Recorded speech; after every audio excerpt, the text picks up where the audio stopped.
이 죄라는 말은 듣기 좋은 말은 아닙니다. 특별히 요즘 들어 이 죄라는 말은 이 교회에서조차 꺼리는 단어가 되어버렸죠. 안 그래도 직장에서 그리고 회사에서 긴장하며 살아온 일주일인데 주일날까지 나와 예배에서마저 이 죄에 대한 이야기를 들어야 한다는 건 이 성도들의 입장에선 괴로울 수밖에 없겠죠. 이 단상의 설교자로 서야 하는 목사들 또한 마찬가지입니다. 이 성도들이 맞닥뜨리고 있는 이 현대사회의 고단함을 잘 알고 있는데 그래서 이렇게 짐을 내려놓으려고 온 성도들에게 오히려 이 죄라는 더 큰 짐을 지어주게 되는 것은 피하고 싶은 일이죠.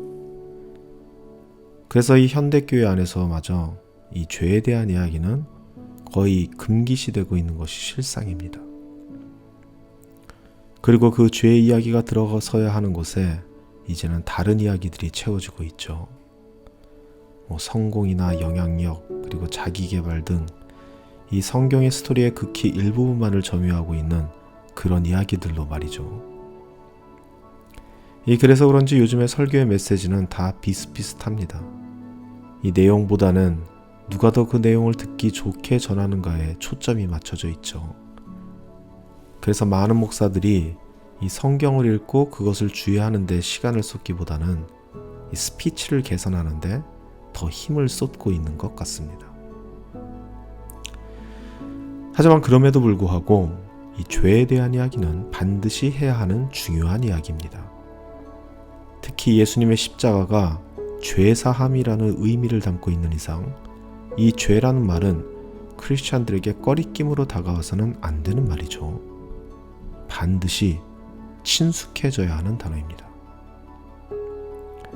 죄가 무엇인지 명확히 알고 있어야 예수님의 십자가의 의미가 더욱 명료해지기 때문입니다.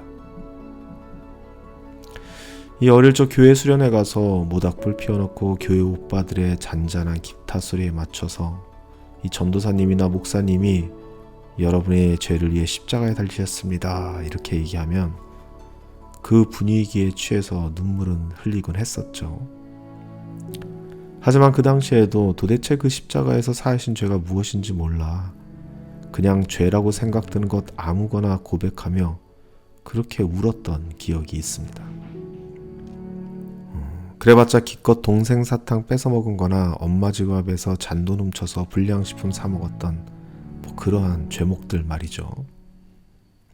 어릴 적 순진했던 기억이라고 그렇게 생각은 하지만 사실 이렇게 내가 지은 죄를 나열하는 스타일의 이러한 죄의 고백은 그 스케일만 달라졌지 장성한 어른이 되었을 때까지 계속되는 게 아닐까 합니다.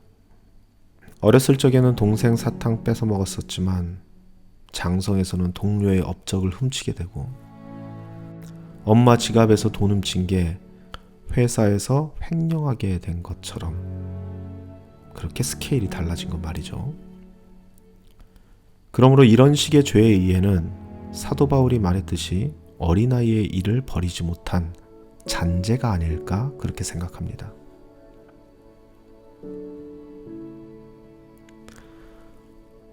분명 성경에는 여러 죄들이 이야기되고 있지만 그중 성경의 스토리에서 가장 중요하게 이야기되고 있는 죄는 두 개로 말할 수 있습니다. 그리고 이 두 개의 죄는 결국 하나의 죄로 소급이 됩니다. 그중 첫 번째 것이 우리가 잘 알고 있는 원죄라는 것입니다.